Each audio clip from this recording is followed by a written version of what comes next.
Hey, welcome. Welcome to the show. Welcome to Hello. the show. How you feeling? Yeah, good, thank you. How are you? I'm good. I'm good. Where exactly you from? I know we have a different time zone. Yes, we're in the UK, so not far from London. Yeah, Wow. it's in the evening here. Wow. Okay, because I was trying to figure out what time we should do. So I was like, let me do your time. So I know you. Hey, what's going on? I know it's a couple weeks. It was your birthday. You turned 10. Yeah, I. What did you do for your birthday? went to Port Line. We went Oh, to the wow. zoo. I have a coconut plant like you. How cool is that? What type you have? You have a nucleus 7 or 8? I just recently got the 8. Oh, that's the 8, so that's the one newer than yours. You've got the M7, haven't you? Yeah. Yeah. They're both the same. They're both the same thing. Yeah. But without further ado, how did you? Let's go back to the journey. How did you find out your son had a hearing loss? Yeah, so here in the UK, they actually have like a mandatory hearing screening that they do for all babies once they're born. So it was actually when he was a newborn, pretty quickly actually, that we found out that he was deaf. They do like a newborn hearing screening is what they call it, and he failed the first test. And so then he went on to further testing until we were referred to audiology, which was where we got the actual diagnosis. So he must have been about 3-4 weeks old. So really quickly. Like what event? How did you know? Was there like something was going on with your son? Like, something suspicious going on. Was it? Are you automatically know something was something else? I didn't, and only because I wasn't expecting it. So we have no history of deafness in our families at all. So it was kind of really unexpected.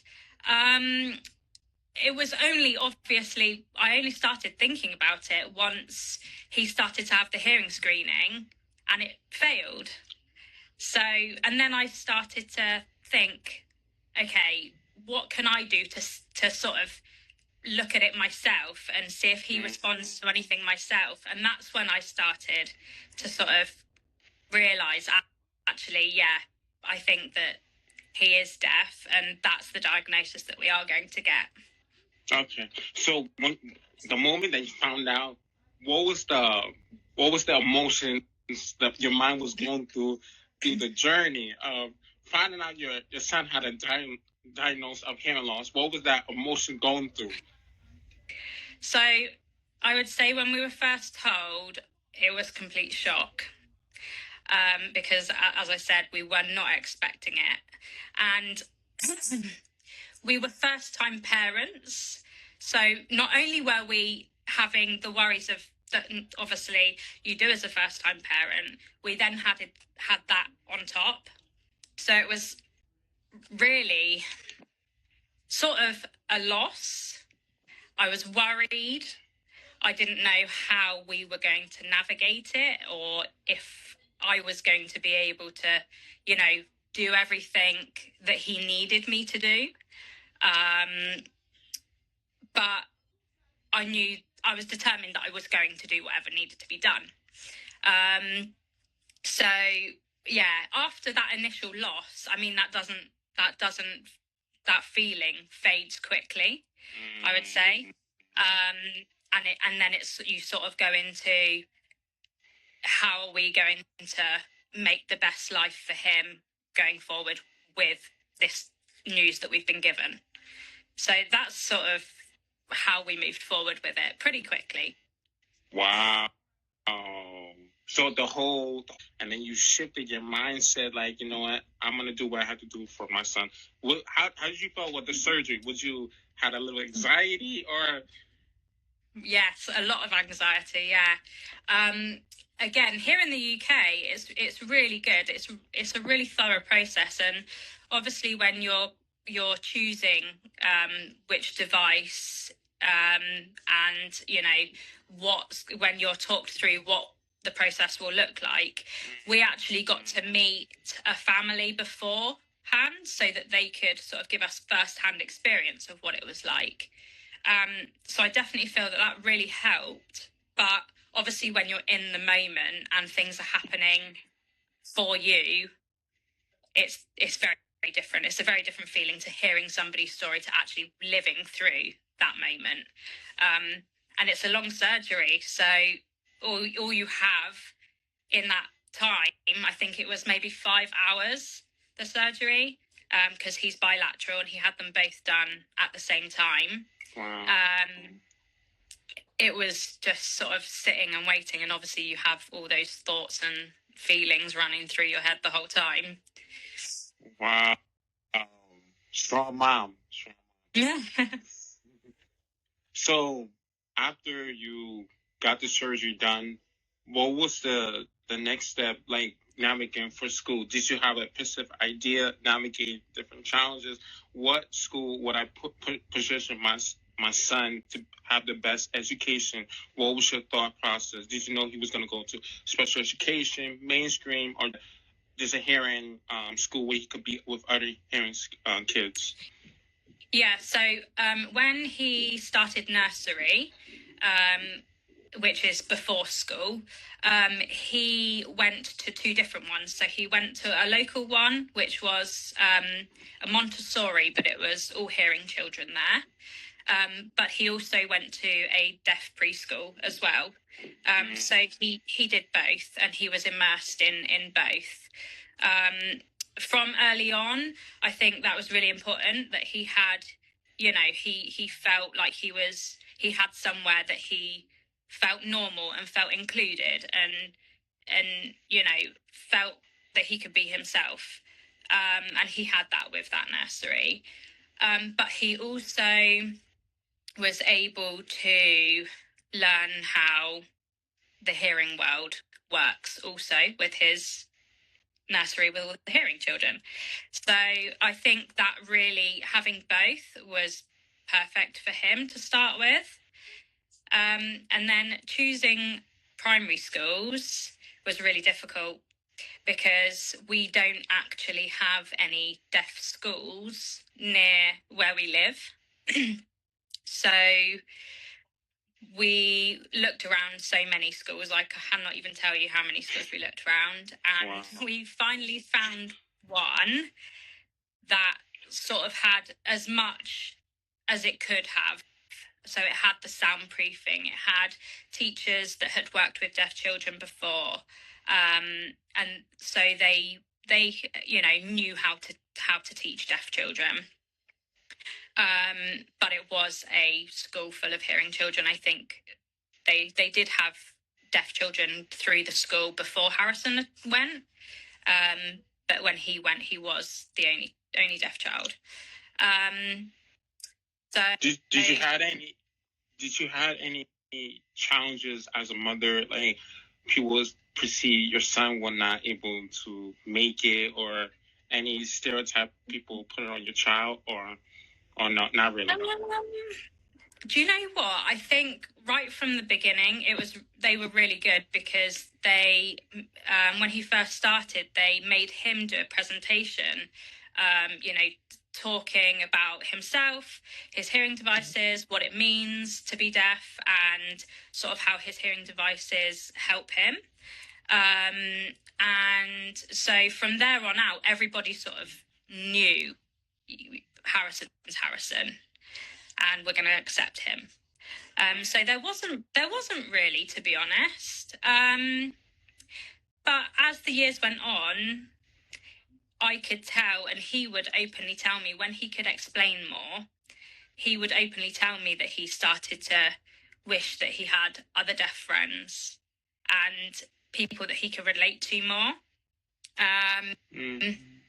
And also the support that he had. So when he first started school, the support was amazing. He had like a full-time one-to-one But when he went into the junior school, everything was taken away, all his support, because of funding, I believe. Yeah, so that was a huge fight that we had, and they weren't budging, unfortunately.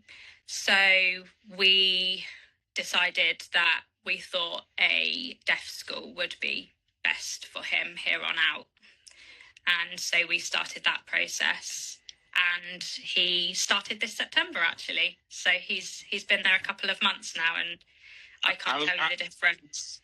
How's he liking it? He's liking it? Yeah, he loves it. Yeah, we should have done it years ago. Yeah. So how you as a mother, seeing like, okay, this fits for my child and further of his education. Do you like it so far as you as a parent? Yeah, we've made some big changes for him to be able to go to this school because, as I said, we didn't live near any schools. The closest one was 2 hours away. So we have actually moved house so that it makes it easier for him to go to and from school. And yeah, it's been worth everything. Like, even just seeing him, the difference in him, his confidence, his academics have changed. He's making so much progress in sort of every aspect you could hope for. So as a parent, you know that you've made the right choice just in seeing those changes. Wow. So since you have gone through the journey of having anxiety and worry, now you was able to determine what piece of advice would you give parents who are finding that they have a diagnosed hearing loss to their child and they have these questions in their mind, they have feeling loose of hope. What piece of motivation or hope would you give that parent? Talk to other people that have been through it. Mm-hmm. Because nobody will quite understand the journey like somebody else who's lived through it. I feel like all the time with sort of what we're doing and what people are doing further on in their journeys, like yourself and others, we are learning from you and others are learning from us. And I wish that I had that support when we were going through the first stages of it. So, get into groups with other deaf children, immerse yourself in deaf culture, like meet as many deaf people as you can and have your children surrounded by those people. Wow. So you was going through that process of just networking and see what other parents who have navigated the challenges so you could able to navigate them, right? Yeah. Wow. So I want to move on to Instagram. Mm-hmm. Whose idea was to document your son's journey? Because most parents don't want to put their child on the spotlight due to so many bad things, trolls and stuff that might harm their child. Whose idea was behind it to document your son's journey? So originally, I don't even know how it came about, to be honest. But I think once we did start the page, we met so many amazing people. And I realised that there was so much more to learn about every aspect of deafness, deaf culture, languages, so much more to learn. And also not just for me to learn and Harrison to learn, but also I felt that other people were starting to learn from our journey too. So that was like really positive for us. And I felt like I was, helping others, but also helping Harrison being able to see other people's journeys also. So it just sort of spiraled from there, really. And it's been such an amazing community. We have met so many virtually met so many amazing people, and I don't think we would be where we are, generally speaking, if, partially if it hadn't been for creating the page. Yeah. Yes, I believe social media is a great platform to network, seize opportunities, and learn from others. So you are doing a great job. Also, another question: do you advise parents to do that, or no? I think it is a very personal choice. I think, even if you sort of made a page but wanted to be integrated into the deaf community and Instagram and things like that, it can be done that way. You don't have to, share your child's journey, or you don't have to share your child's pictures if that's not something that you feel comfortable with. But I do feel like you can learn so much from being a part of the deaf Instagram community, definitely. Wow. Because I was seeing your page, I was like, your document. So I think it's a very good thing. So the next 5-10 years, you could look back the journey of the challenges and what you went through, and like, wow, I made a progress, you and your son, and you can show the world like how you overcome challenges. That's the way I look at it. Yeah, definitely. I agree. Yeah. Yeah. So the next thing I want to talk about, like, what are like resources or support that has helped you throughout your journey that you would like to give like to parents out there who just found out they had a hearing loss for their child? So again, I would say the groups. I learned a lot from seeing things firsthand and speaking to other people that had, that were further along in the journey, but that were going through the same things that we had to come. So definitely, I would say groups, and also doing sort of your own research. I did a lot of that, especially, for the first 6 months or so, learning not just, about his diagnosis specifically, but also, in ways that I can help him at home, and making the things that we do, the space that we're in, more inclusive for him. And then we can share that with our wider family and things like that to make sure everything else is as inclusive as it can be for him. But yeah, a lot of it, I would say, online and from people that have been through it, and, teachers of the deaf, people that are sort of immersed in it all the time. And yeah, definitely. Okay. Before we wrap this up, does Harrison would like to give like a piece of motivation for the kids out there? Any motivation? I don't know if he's there. I'll grab him. Harrison. No problem.